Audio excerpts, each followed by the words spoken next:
I'll be honest, I'm pretty critical when it comes to stories that have these titles that are literally the opening or the punchline of the first chapter. You'll have a story like I'm marrying my ex-wife's brother's cousin, and again, it opens with that, and so it's like, well, what else? It gives you a feeling like the story is centered around that first chapter, that the hook to bring people in to buy it, and as if the writer doesn't have any plans beyond that. I think some light novels have kind of circumvented this by just making the title 5 paragraphs long, that way at least they cover a few chapters, but even still, it's frustrating. And I'll be perfectly honest, when it came to I'm Quitting Heroing, I thought the same thing. Okay, that's the opening, we get it. The hero saves the world from the demon lord, and the people that he saved are literally exiling him because they fear him and they no longer need him. But when episode 6 came around, my mind changed on that. It went from it being about the opening to it being about the main character.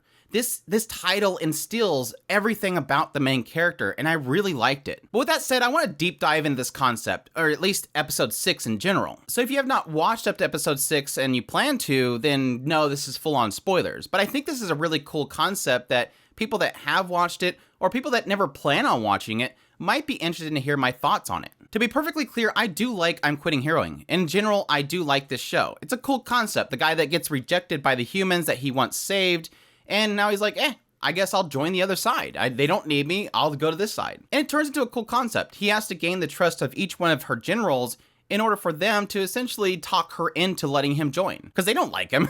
He just destroyed them. Going to each one of these, having Steina, who doesn't want to delegate her work, so she's just taking everything upon herself. Lily, who just runs headstrong into everything and just not relying on the knowledge and the help of other people. But then it got very interesting with Milnes. And it's so cool that not only is Milnes' situation is that he's unable to communicate very well, and he wants Leo to help him communicate, but in effect, it causes Leo to divulge everything he's really been thinking about. He's always been searching for somebody to listen to him, and again, that essentially opens up the door to everything that drives Leo, or doesn't drive him in a sense. And it's so funny from Milnes' perspective. Again, he wants to learn how to communicate, but in a sense, he's so good at listening, and he's so determined to hear, why is Leo doing what he's doing? Why doesn't he destroy everything? He was betrayed by the humans. Why wouldn't you just wipe them out? You can do it. I've always wanted to do it.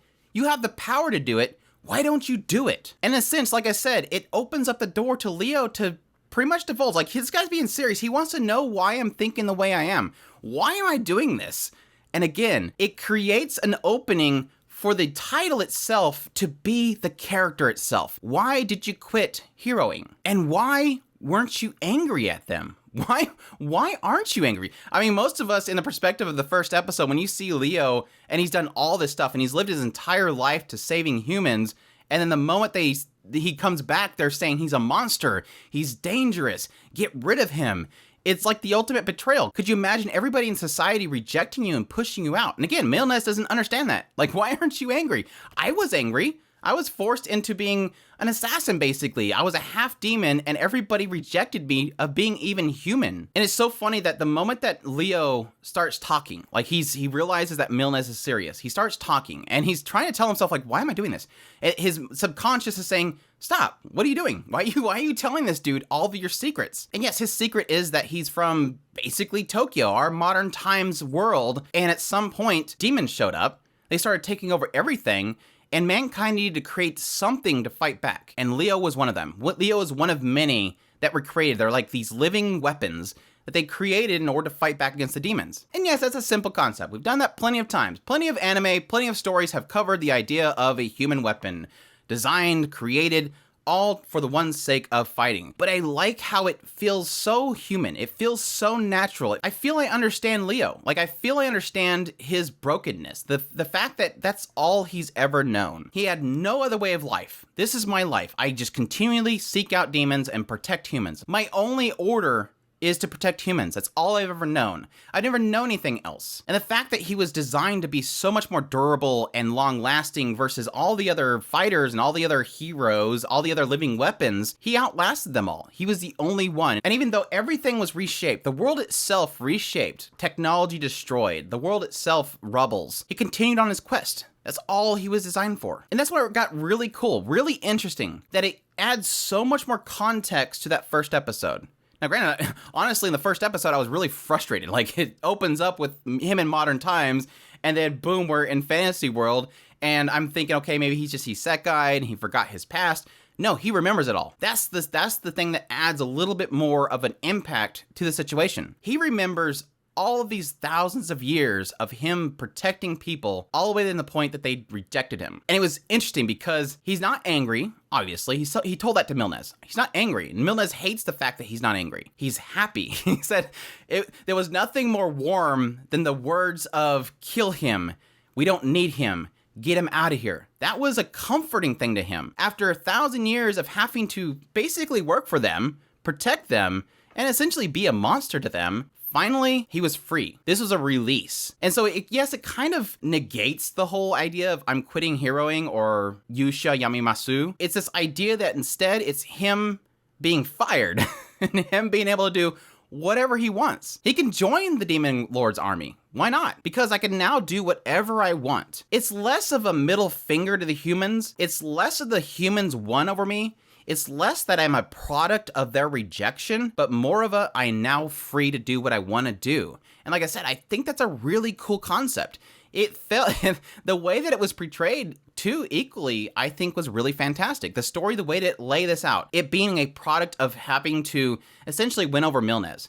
A product of him helping Milnes with a situation in order to gain his trust, but equating himself to Milnes before finally Milnes realizes this guy's different than me. I thought he was the same as me, but he's actually different than me. He's actually way worse off than me. But at the same time, I can't understand him. Milnes is shocked. Like, wait, stop, wait. Let's go back. Like, Milnes can't even process it. Obviously, this is a huge eye-opening experience. The guy in front of me is 1,000 years old.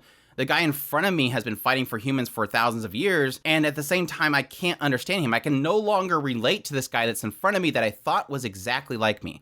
Somebody that was rejected by humans that should hate the humans, but instead this person in front of me is happy. And it's almost a sense that you feel that Leo is faking it, like he's hiding his anger. But then, like I said, the moment that he says that the words were warm, the words of get out of here, the words of let's kill him were warm because it was a release. He has a second life to do whatever he wants. He can see the things that he wants to see. He can stop worrying about the humans. And I do like that it adds an additional thing to it, which is that he's actually really likes the Demon Lord and her generals. He's like, I've met so many people over my thousands of years, and you guys, yeah, a bunch of goofballs, but at the same time, I can trust you people. You got good people around you. Probably along with the fact that before he stated that there's something that Ekidona said that stuck with him, which was that she did not want to harm innocents in her conquest.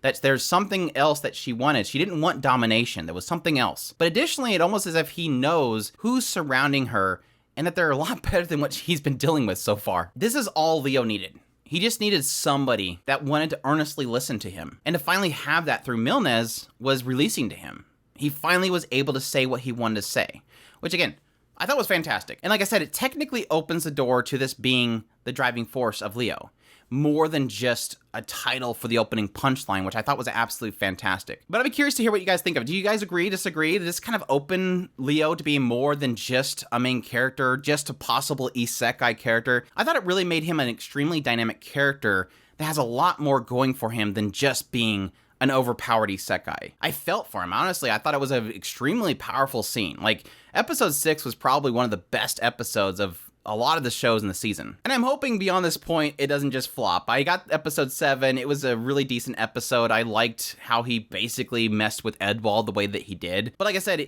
in the midst of it being just a power fantasy show, there's some really cool stuff in here that I thought was really fascinating. I really wanted to talk about it. With that said, again, let me know down in the comments down below. If you like this video, make sure to hit that like button. And as always, if you have not already, make sure to hit that subscribe button. I do coverage of anime, new and old, first impressions, reviews, top list, news bits. If it's anime, it's pretty much here. Additionally, if you want to support us more, we have a Patreon link and a tips link in the description below. We definitely appreciate everybody that supports us, and y'all take care.